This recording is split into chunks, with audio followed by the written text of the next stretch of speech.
Royal weddings create headlines all over the world. People love a wedding anyway, but they especially love it if the Queen and others are involved. You know that there's 2.5 billion people around the world tuned into it, watching it. Everyone's together, they're all like feeling part of something. It's brilliant, I love it. In the ultimate fairy tale. The way the wedding has been put together, it is theatre, it is drama. Way beyond any normal nuptials. Can you imagine the pressure to produce picture-perfect happiness? Normal weddings, you can't wear white, you can't outshine the bride, but I thought there's so much going on today that I wouldn't possibly outshine her. As royal commentators dispel the myth of the monarchy. If you're a child in the royal family and you're hoping to grow up and go to an ordinary school, you can forget it. They ended up with the King doing the conga round the staterooms of Buckingham Palace. Experts will break down key archive from crucial moments in royal history. It was a fairy tale created by the Grimm brothers. Anybody entering the royal circles needs to come with their A game. So prepare to discover what actually happens when blue blood runs red. What have you been doing in here all day? This is The Royals Revealed.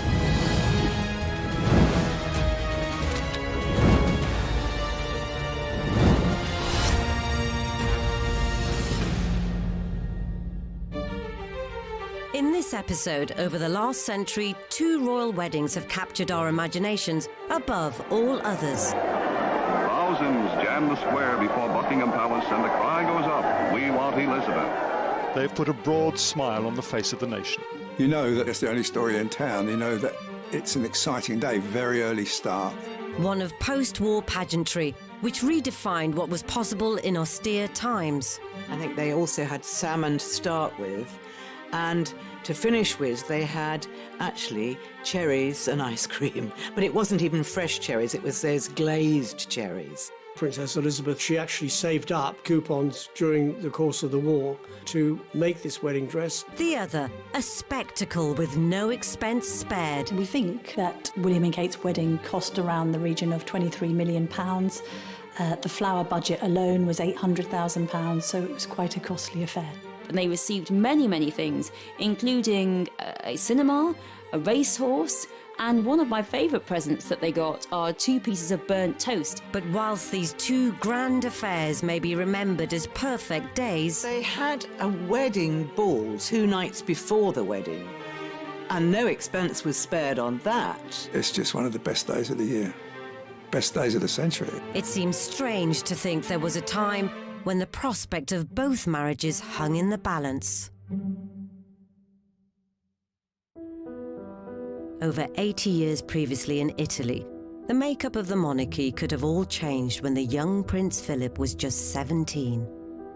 Philip was in Venice in 1938 because 2 years previously they had suffered a family tragedy when his sister had been killed in a car crash.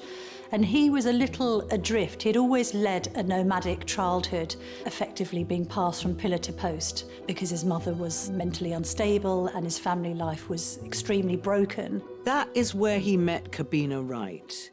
And she was a very beautiful young girl. And Philip was a very handsome young man. And they had a romance. With ambitions to be a star of stage and screen, American Cobbina Wright headed for London's West End. Philip took the cue to follow.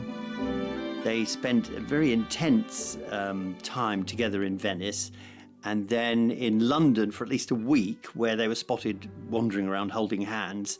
There was this sense that he was quite entranced by Cobbina because of her beauty, but also the sense of allure she had in somebody that was going to make it, was going to be famous, was going to be somebody talked about on stage and screen. After decades of speculation, the extent of their relationship was only revealed after Cobbina's passing in 2011. Cobbina Wright's obituary revealed that they were much closer than any of us imagine, and that they were madly in love. And when she left to return to America, Philip was almost sobbing at the thought of losing her.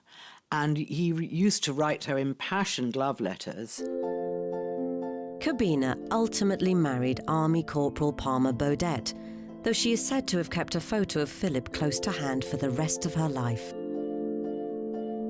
Prince William had also had his dalliances before hooking up with his future bride. At one point he was linked with Emma Parker Bowles, of all people, obviously related to Camilla Parker Bowles, and equally he was linked to Alexandra Knatchbull, who's a descendant of Mountbatten, again very close relations to the royal family. But the girl who really put Kate's nose out of joint was Jekka Craig, who was a long-term girlfriend of Prince William's before Kate was on the scene, and who still maintained a friendship with William after they broke up. And there was a bit of controversy apparently at William's 21st birthday party because it seemed as if Jekka had been given pride of place alongside him and not Kate. By graduation, William and Kate were officially an item. Very soon, Kate Middleton could be one of the most famous women in the world, and yet she must try to forge a career on her own terms. The future was also far from certain for distant cousins Elizabeth and Philip, who by 1946 had begun to share each other's company at royal gatherings. I think Queen Elizabeth, the Queen Mother, was a little bit more attuned to it, and obviously noticed that her daughter, used to flush red every time Philip came into the room. But I still don't think they thought there was absolutely any possibility of a marriage. I mean, they had Elizabeth lined up to marry a member of the British aristocracy. That's what they wanted for her. Whether he was mindful of these doubts or not, Philip popped the question. He proposed to her at Balmoral, and we know nothing more. We would all love to know how he did it. Did he go on one knee? Where was it? But I don't know. Either it's lost in the mists of time, or no one is ever going to say.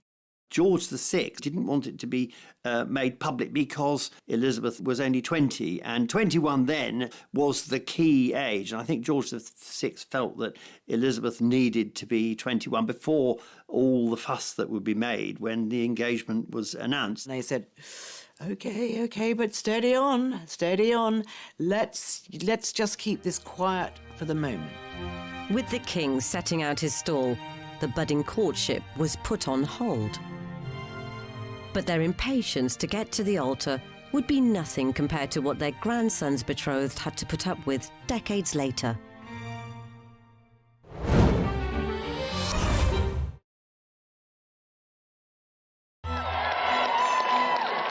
Royal weddings are one of the biggest events of the year. But just like for any couple who tie the knot, the path to walk down the aisle can have bumps along the way. Not least for Kate and William, and Elizabeth and Philip. The latter were now engaged unofficially, but forbidden to tell anyone, and about to be separated as the royals set sail for a South African tour. They were in a way trying to test her relationship with Prince Philip and see if it would go the distance, whether this secret engagement would stand the test of time, and whether Philip was up to the task and wasn't going to stray. But I don't think going to South Africa or any other things that Elizabeth did, I don't think they ever really dented the relationship at all. And George VI knew that. She never forgot Philip, and she wrote to him constantly. So they were in touch. They weren't exiled from each other. They were just apart from each other. I think the decision of the relationship was all Princess Elizabeth. She's the one that fell in love with Philip. She's the one that decided, this is the only man in my life, and this is the man I'm going to marry, and marry she did. Whilst Elizabeth had clearly made up her mind, 60 years later, an heir presumptive was surrounded by an air of doubt. When William and Kate broke up in 2007, I think it was largely due to William having cold feet and perhaps thinking unwisely that he should sow his royal oats rather than be tied down to somebody that he had met really relatively young at university. I've got a theory about the relationship breaking up. Catherine was being hassled unmercifully by the media wherever she went, and I think there was a planned breakup just to take the pressure off Catherine, that once the relationship had been broken, there was no longer any interest. There was interest then on who would William chase after. So the focus was away from Catherine and onto William. When it was initially reported that they had broken up, I phoned Kate and said, look, this story's broken. We need to follow it up in tomorrow's newspaper. Have you got any comment to make? And she said very politely and very calmly, look, I've never commented or spoken to the press in the past, and I'm certainly not going to start now, but thank you for your interest. And I remember finding myself saying, well, thank you. Good luck. I hope all goes well for you. Because at that point, of course, we thought that she would just be a Wikipedia entry in Prince William's life. And then a few months later, when she appeared at the concert for Diana, it was apparent that she was still very much on the scene, and that I think William had realised he'd made a gigantic error and returned to her somewhat with his tail between his legs. In July 1947, nearly a year after he proposed, Philip's engagement to Elizabeth was finally made public. The athletic Philip, whose 6'2" frame had caused many a feminine heart to flutter, had agreed to give up any claim to the Greek throne and dutifully became a British commoner. The last obstacle to their promised marriage had been overcome. The heart of the world is thrilled by the prospect of one royal wedding with a genuine aura of romance. But the upbeat news reports belied some unease behind the scenes. There was still suspicion around Prince Philip as they announced their engagement because of his connections to Germans. I think a poll was carried out at the time which suggested that 40% of the British public were opposed to the marriage. There were elements in the royal family, or among the advisors, who still didn't really feel this was the best thing, simply because Philip had this sort of foreign aura. And the prospective in-laws still weren't too keen. And they thought for their daughter they could do better. They thought too, not just about their daughter's happiness, but they also thought about support for her when she eventually became queen. Was Philip the right man? Apparently the Queen Mother used to refer to Prince Philip in quite disparaging terms as the Hun, which was seemingly a joke born out of the fact that Philip's sisters were married to SS officers. And the Queen Mother never made any secret of her distrust of the Nazi regime, let's put it that way. Did Queen Mother call Philip the Hun? Well, it's one of those apocryphal stories that's grown up to become fact. And it's a bit rich, actually, Queen Elizabeth referring to Prince Philip as the Hun, because she married into a German family, because George V was, until 1917, the family name was Saxe-Coburg and Gotha. Which derives from when Queen Victoria married Prince Albert in 1842. Fortunately for William and Kate, when the prince had finally done the deed, the reaction was rather more positive. Well, you've been a couple for quite a long time. Prince William, why did it take you so long to propose? And Catherine, did you ever worry that he actually wasn't ever going to pop the question? Well, in answer to that, Tim, I don't remember how many years it's been. Forget from memory. I also didn't realise it was a race, otherwise I probably would have been a lot quicker. And unlike most other husbands-to-be, William hadn't needed to frequent some high-end jewellers to find a ring fit for his queen. When the couple announced their engagement, there was a press conference at St James's Palace, but before that, selected journalists were invited to just have a cup of tea with them. So I said, oh, can I see the engagement ring? And she showed me, and I looked at it. I thought, this looks familiar. I said, wow, that's amazing. And she said, yes, it was William's mother's, so it's very special. And I remember thinking, you're not kidding. Back in 1981, the ring reveal had caused quite a stir. At 3 o'clock, Prince Charles and Lady Diana appeared for the first time in public. And this was the first chance to see the ring of sapphires and diamonds.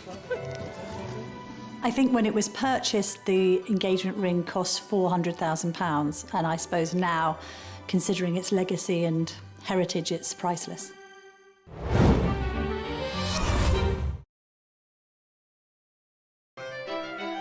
In stark contrast, the penniless Prince Philip had to think outside the box for Elizabeth's ring. When they left Greece, Prince Philip was carted off with his mother in a cardboard box. To sort of wander around Europe. Philip was very, very small at the time.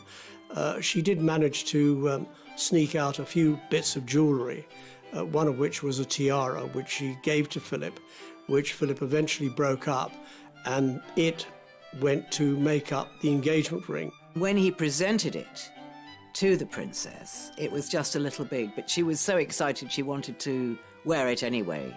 And she said it didn't matter that it was a bit big. Obviously, it went back to be altered eventually, but she was so excited and she was thrilled to think that he designed it himself. And basically, the Queen has never taken it off. And it's definitely her favourite piece of jewellery. As Diana's diamond twinkled on Kate's finger, the media started to take aim at her family. As you know, Catherine and Prince William have been going out together for quite a number of years, which is great for us because we've got to know William really well. We all think he's wonderful and we're extremely fond of him. There was a lot of criticism as well that people forget of her seemingly being lazy, not really having a proper job, waiting around like a doormat to be proposed to. There's a sense that there wasn't much to her. There was also a great deal of criticism of her mother, Carol, having been an air hostess, and she was dubbed Doors to Manual in the press. Kate and her sister Pippa were referred to as wisteria sisters in that they were terribly fragrant and with a ferocious ability to climb. So there was this sense that, on one hand, the Middletons were these pushy and aspirational middle-class family desperate to break into the royal fold. With both engagements announced, the build-ups could begin and time was of the essence. I suppose the Queen and the King were keen for her to get married because you've got to remember George VI was very ill. Princess Elizabeth was already standing in for him on certain engagements, and he probably felt secretly that he didn't have long in this life, and therefore I suppose it was necessary that she did settle down with somebody that she loved. Elizabeth and Philip also had to contend with wedding planning in a time of post-war austerity and faced particular difficulties with regards to the bridal gown. There was controversy in certain sections of the media over the wedding dress, that it seemed to have cost a lot of money. We were still in rationing, so how many coupons went to make up this rather extravagant-looking bridal gown?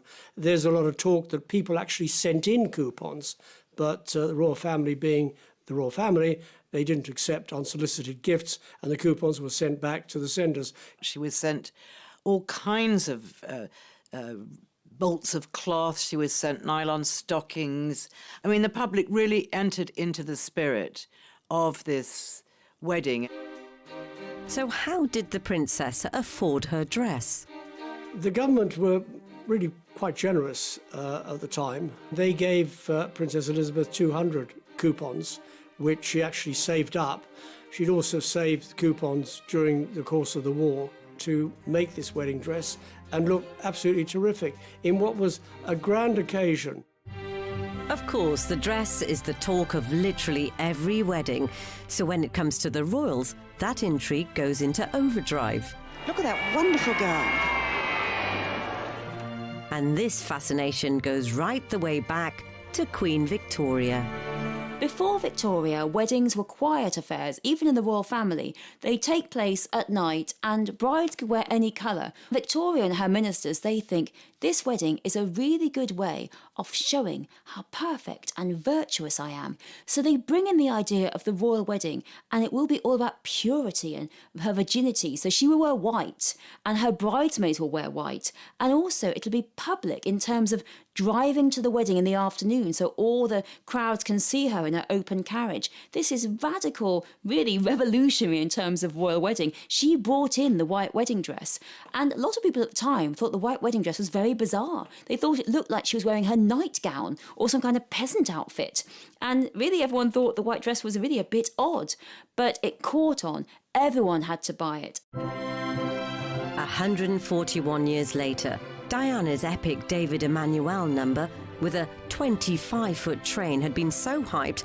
that bridal designers had stitched up a plan to create a copy in record time. Designer Mrs. Rosie Joseph took just 15 minutes to sketch the outline. Then the 24 workers rolled up their sleeves to produce an instant copy. The dress is not an exact replica. It's in polyester. Silk is too expensive. It's white, not creamy. and the train is just 12 feet long. Finally, the look-alike dress was modelled by a supposed look-alike princess. I think if you speak to the Emmanuels who designed the dress and veil, it was to create a look of drama. And considering the dress was enormous and very much typical of the 1980s meringue. After weeks of speculation, Kate was ready to unveil her choice of wedding gown. The secret was about to be revealed. The first glimpse of the world's most talked about dress. Lace, V-neck, with a veil. Through the window of the car taking her to Westminster Abbey, details were at last emerging. It was only when Kate Middleton stepped from the car that the picture was complete. As both Princess Elizabeth and Kate Middleton wowed making their grand entrances, they'd each insisted on some uniquely personal touches. Interestingly as well, both the Queen and Kate insisted on doing their own wedding makeup, which shocked observers in Kate's case because obviously having a makeup artist at a celebrity wedding is the done thing. And to be fair, the Duchess has always insisted on doing her own makeup, been criticised for it, but she did her makeup how she likes it. Despite her beautiful couture dress, the Queen didn't want to have her makeup applied by somebody else because in those days makeup could be very thick and very unattractive. But the future Queen's composed look hid a last-minute panic behind the scenes.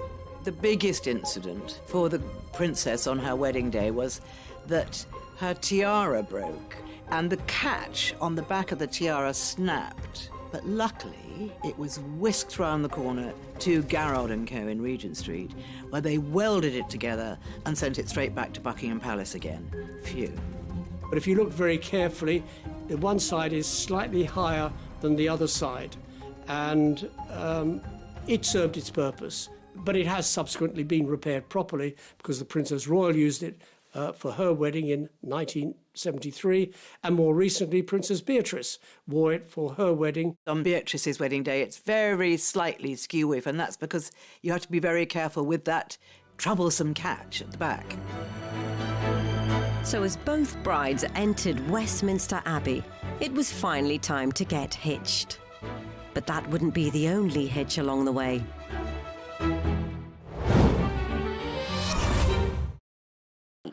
And her bridesmaids will wear white, and also it'll be public in terms of driving to the wedding in the afternoon so all the crowds can see her in her open carriage. This is radical, really revolutionary in terms of royal wedding. She brought in the white wedding dress, and a lot of people at the time thought the white wedding dress was very bizarre. They thought it looked like she was wearing her nightgown or some kind of peasant outfit, and really everyone thought the white dress was really a bit odd, but it caught on. Everyone had to buy it. 141 years later, Diana's epic David Emmanuel number with a 25-foot train had been so hyped that bridal designers had stitched up a plan to create a copy in record time. Designer Mrs. Rosie Joseph took just 15 minutes to sketch the outline. Then the 24 workers rolled up their sleeves to produce an instant copy. The dress is not an exact replica. It's in polyester. Silk is too expensive. It's white, not creamy, and the train is just 12 feet long. Finally, the look-alike dress was modelled by a supposed look-alike princess. I think if you speak to the Emmanuels who designed the dress and veil, it was to create a look of drama. And considering the dress was enormous and very much typical of the 1980s meringue. After weeks of speculation, Kate was ready to unveil her choice of wedding gown. The secret was about to be revealed. The first glimpse of the world's most talked about dress. Lace, V-neck, with a veil. Through the window of the car taking her to Westminster Abbey, details were at last emerging. It was only when Kate Middleton stepped from the car that the picture was complete. As both Princess Elizabeth and Kate Middleton wowed making their grand entrances, they'd each insisted on some uniquely personal touches.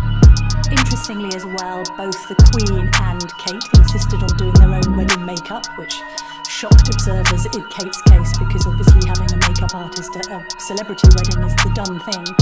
And to be fair, the Duchess was always insisted on doing her own makeup, being criticised for it, but she did her makeup how she likes it. Despite her beautiful couture dress, the Queen didn't want to have her makeup applied by somebody else, because in those days makeup could be very thick and very unattractive. But the future Queen's composed look hid a last-minute panic behind the scenes. The biggest incident for the princess on her wedding day was that her tiara broke and the catch on the back of the tiara snapped, but luckily it was whisked round the corner to Garrard & Co in Regent Street, where they welded it together and sent it straight back to Buckingham Palace again. Phew. But if you look very carefully, the one side is slightly higher than the other side, and it served its purpose.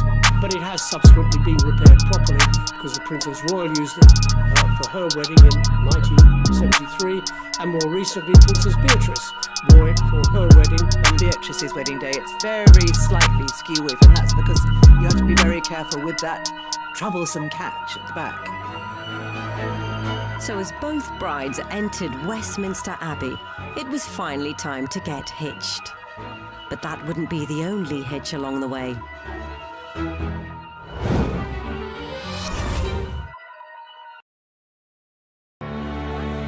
As a royal wedding gets into full swing, tens of thousands of well-wishers will line the streets to try and get a taste of the matrimonial fanfare.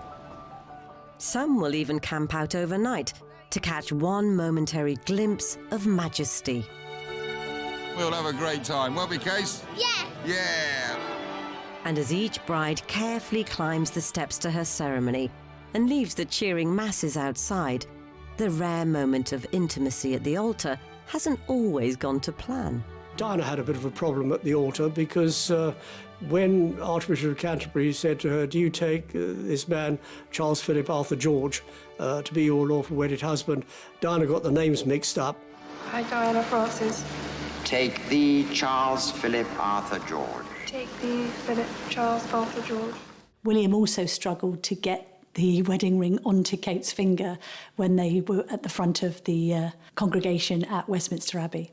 What's so interesting about, William struggling to get Kate's ring on, or Diana getting Charles's names slightly the wrong way round, is actually what makes them human, that we are all capable of succumbing to pressure, especially under such circumstances where the whole world is looking at what you're doing. As the crowds congratulated in force, it was action stations for the press pack, like veteran royal photographer Arthur Edwards. You know that it's the only story in town. You know that it's an exciting day, very early start, at least 5 o'clock start. Get through the crowds to where your position is. And I had the right pass inside the forecourt of Buckingham Palace. And of course, they looked after us very well. We went there early, got there very early. They laid on a room for us with refreshments and armchairs and television, so we could watch the whole of the wedding taking place at Westminster Abbey. And then, of course, when our turn to take up our positions came, it was easy, we just went into position. The prime spot is one which will give the best vantage point of the balcony, a long-standing symbol of the link between monarchy and the masses. The balcony at Buckingham Palace is effectively where the window frame through which we see the royal family. Buckingham Palace was a focal point because the King and Queen were there. And as soon as the war ended, they made what's called the balcony appearance. So the British people associated the balcony with pomp and circumstance and happiness and celebration. That has always been the case, and especially for weddings.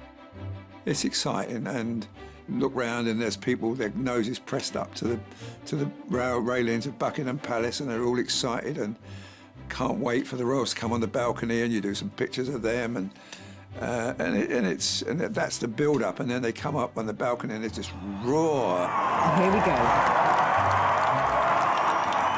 Then you start firing pictures like crazy. The main picture I'm looking for is the kiss picture. I mean, You know that's going to be the page one picture. And historically, that's not always been the easiest shot to get. When Charles kissed Diana, it was a fleeting kiss, one kiss, bosh, and very, very quick. And many of the photographers there missed it. When Fergie gets on the balcony with Andrew, the crowd starts saying, kiss, kiss, kiss. And I remember Fergie holding her hands up to her ears and they were saying kiss. And he kissed her for so long. Again, the crowd roared its request. What's that, said the couple, as if they didn't know. Of course they did. And this was what the crowd was waiting for.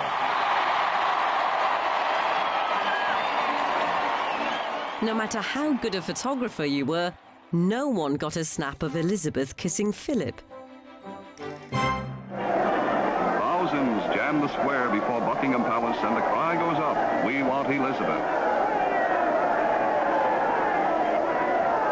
On the balcony where kings and queens have appeared unnumbered times on great occasions, the young couple happily share the supreme day of their lives with their countrymen. The Queen and Prince Philip, when they appeared on the Buckingham Palace balcony, did not play to the crowds and decided they would not kiss publicly. So a simple wave was deemed satisfactory in 1947. But in 2011, with Kate seemingly overwhelmed... "Oh, wow," she says. "Oh, wow." Would the kiss even happen? Full marks to her because she pretended to look surprised when she came out on that balcony. She knows that there's always crowds filling the mole. The only thing that I would say in her mind that she goes, "Oh, wow," as though I didn't expect anybody to be here, which would have been a big fat lie, but I love it all the same. It may have also been prompted by the fact that she was a non-royal marrying into the royal family at a very high level, and that she may still have worried that there might be a little bit of disapproval about that. The stark difference between William and Kate is that William, from birth, was groomed in the soup of pomp and ceremony and royalty. Let's remember when he was born, you know, Diana came down on the steps of the Lindo wing and almost held him up like, you know, Simba a la Lion King. He's had that from the get-go, whereas she hasn't. So that is the fundamental difference between them, that she needs longer to get groomed into that system. He's almost got it written into his DNA. I love the way he looks at her, looking at her response. And he's using a lot of suppressed facial expressions. He's using a suppressed smile. His eyes are crinkling.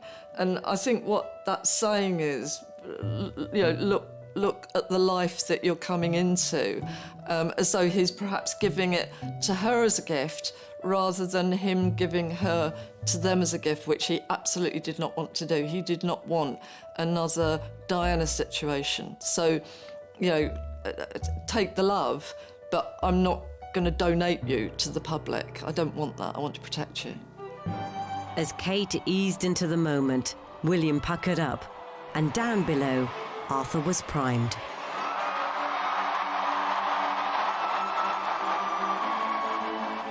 It was lovely.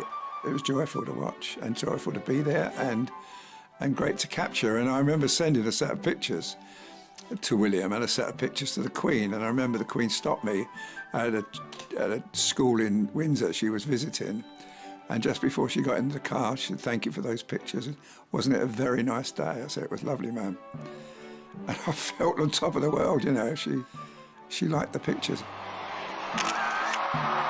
But from some angles, there was an untimely bit of inadvertent photobombing. Some would say William and Kate's balcony kiss was spoilt by the sight of a little bridesmaid called Grace Van Cutsem covering her ears with her hands, seemingly completely horrified by the cheers ringing out outside. But then others look at that photograph and just say that it perfectly paints a picture of what weddings are actually like in reality, because there isn't a bride or groom out there that doesn't know that there can be an errant bridesmaid or page boy just about to ruin everything. If the balcony behaviour brought a touch of levity to Kate and William's snaps, Elizabeth and Philip had a much more serious dilemma to contend with in theirs. Following tradition set out by late Queen Elizabeth, the Queen Mother, the Queen left her bouquet at the Tomb of the Unknown Warrior in Westminster Abbey. So by the time she got back to Buckingham Palace, ready for the wedding photographs, there was no bouquet.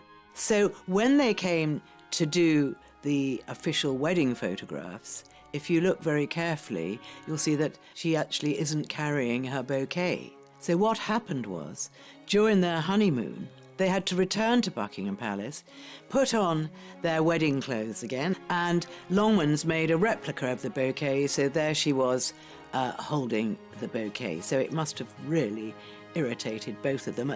And to this day, nobody knows what's happened to the bouquet. But bouquet or not, did the photos hide something else that was missing when it came to Philip's demeanour? We suddenly had to see this alpha, dominant, very grown-up, much older male taking more of a back seat. Suddenly she emerged looking very womanly, looking like a queen, and absolutely absorbing all of the attention in a way that I don't think the two of them had experienced before.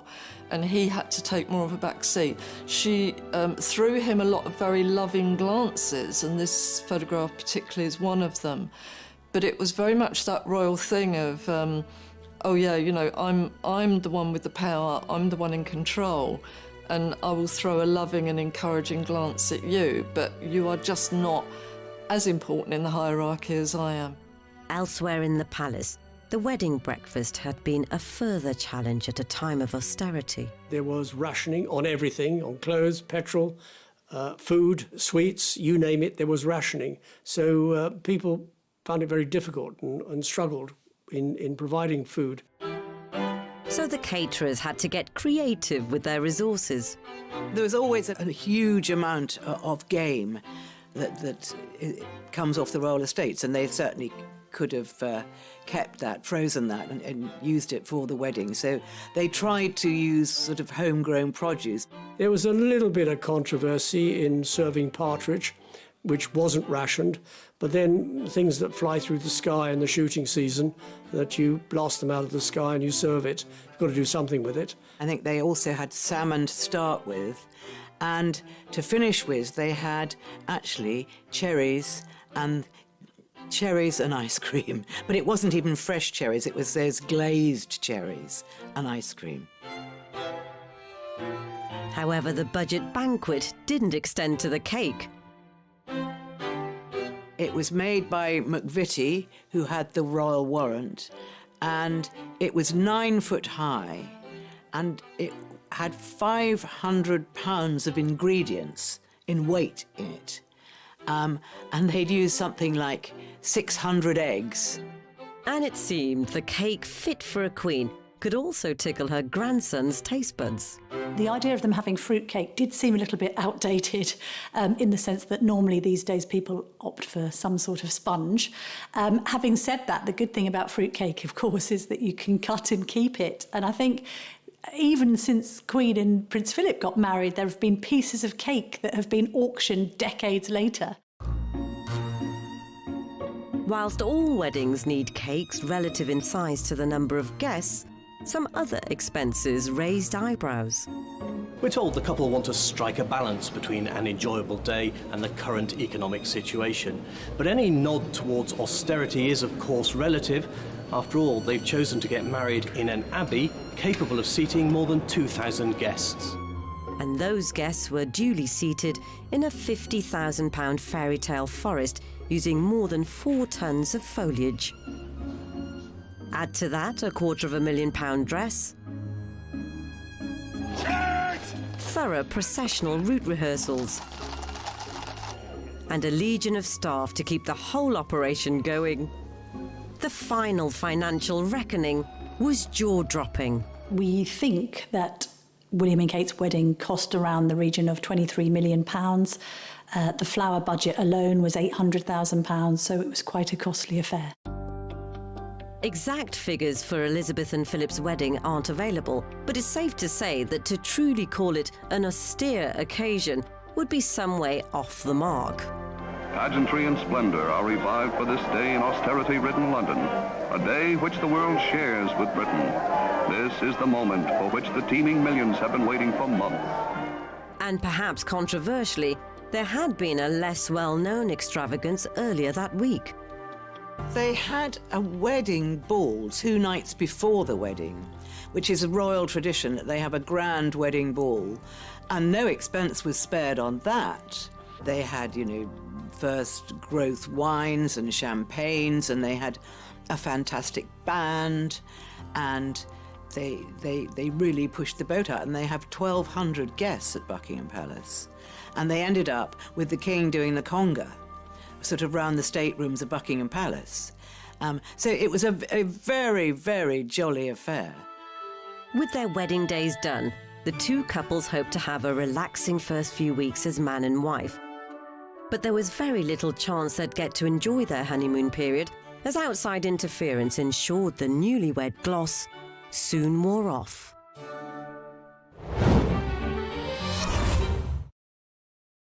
Using more than 4 tons of foliage.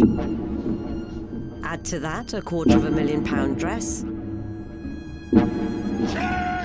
thorough processional route rehearsals, and a legion of staff to keep the whole operation going. The final financial reckoning was jaw-dropping. We think that William and Kate's wedding cost around the region of £23 million. The flower budget alone was £800,000, so it was quite a costly affair.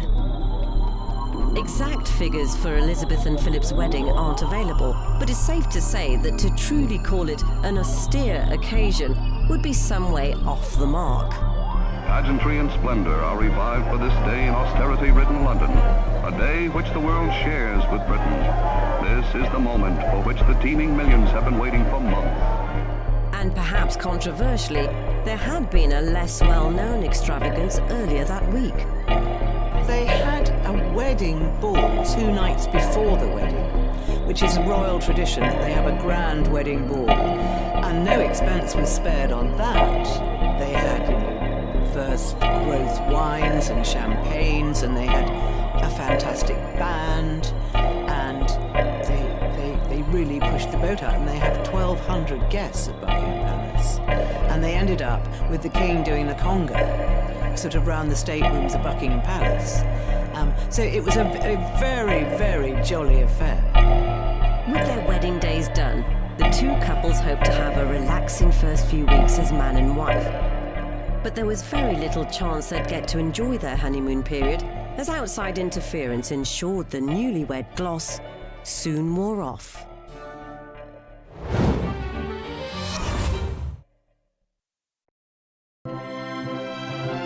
The weddings of Elizabeth and Philip and Kate and William are two of the most significant. Her diamond anniversary, the Queen decided to put on a special exhibition of wedding memorabilia to give the public a sense of what a royal wedding was like in 1947.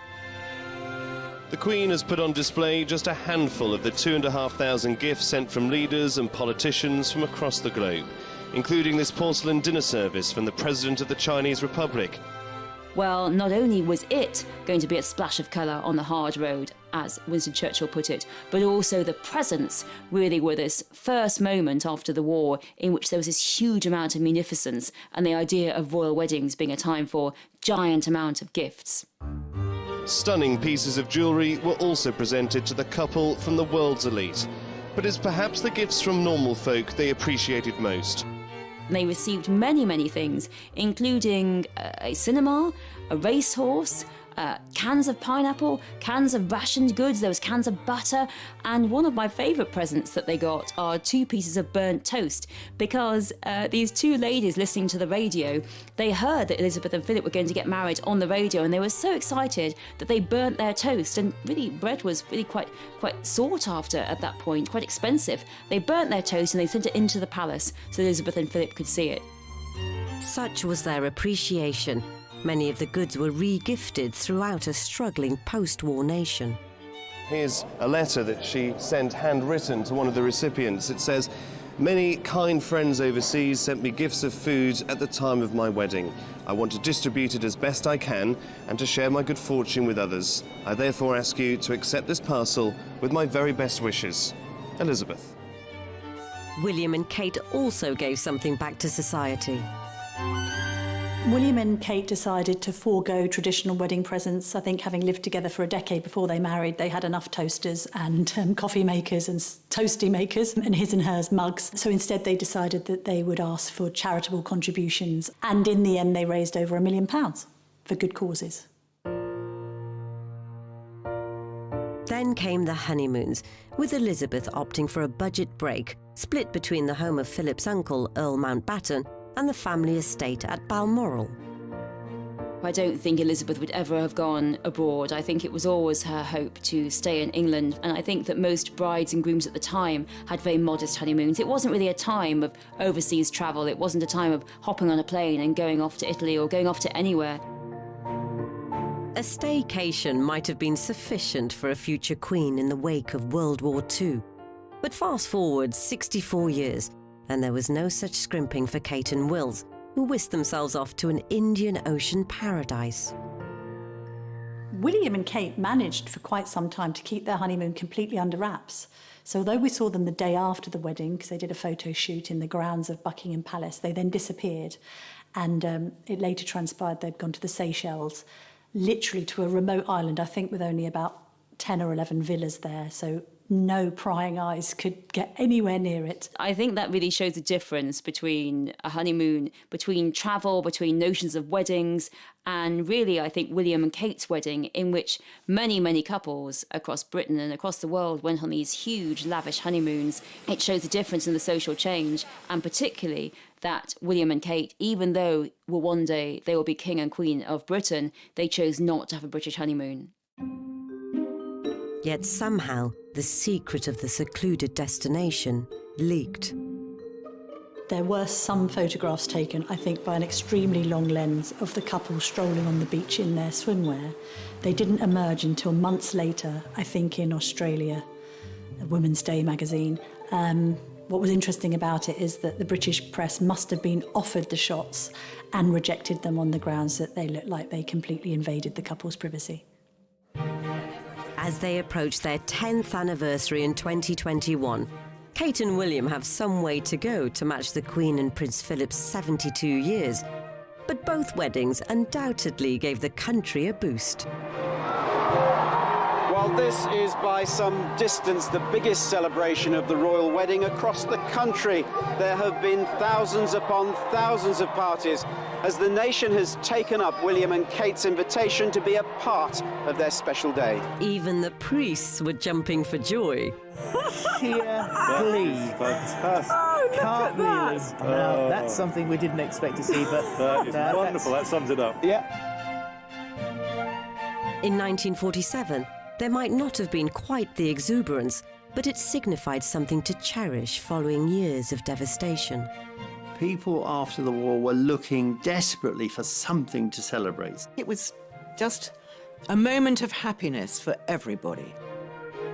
That day would set Princess Elizabeth on a path to lead her nation for the decades that followed, with the constant support of her husband.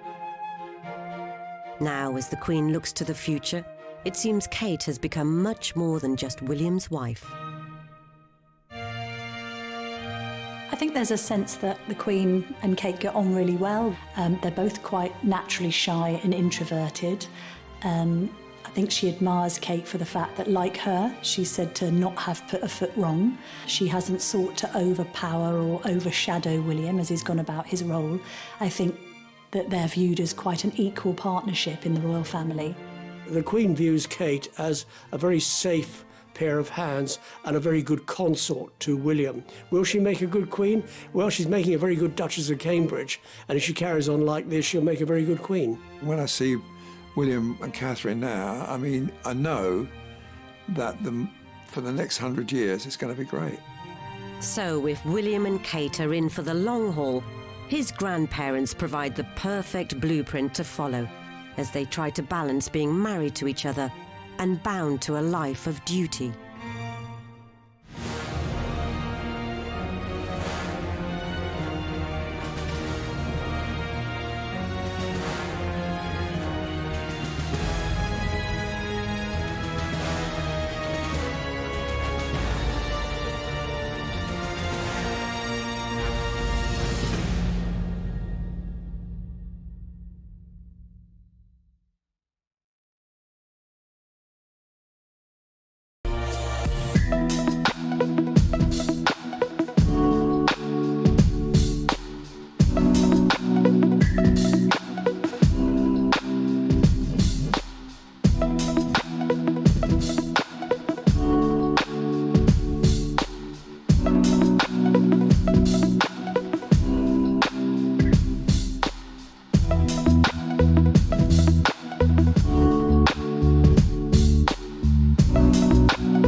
together in Venice, and then in London for at least a week, where they were spotted wandering around holding hands.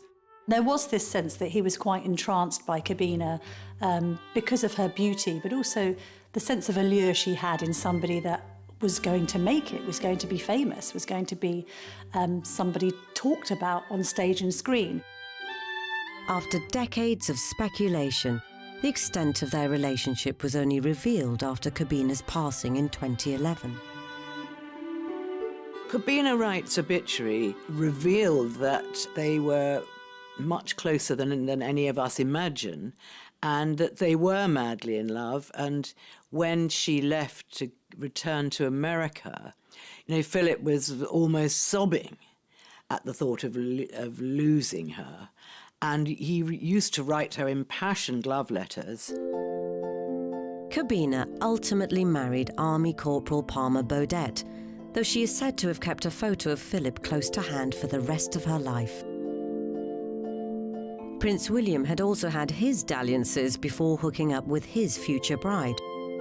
At one point he was linked with Emma Parker Bowles, of all people, obviously related to Camilla Parker Bowles, and equally he was linked to Alexandra Knatchbull, who's a descendant of Mountbatten, again very close relations to the royal family. But the girl who really put Kate's nose out of joint was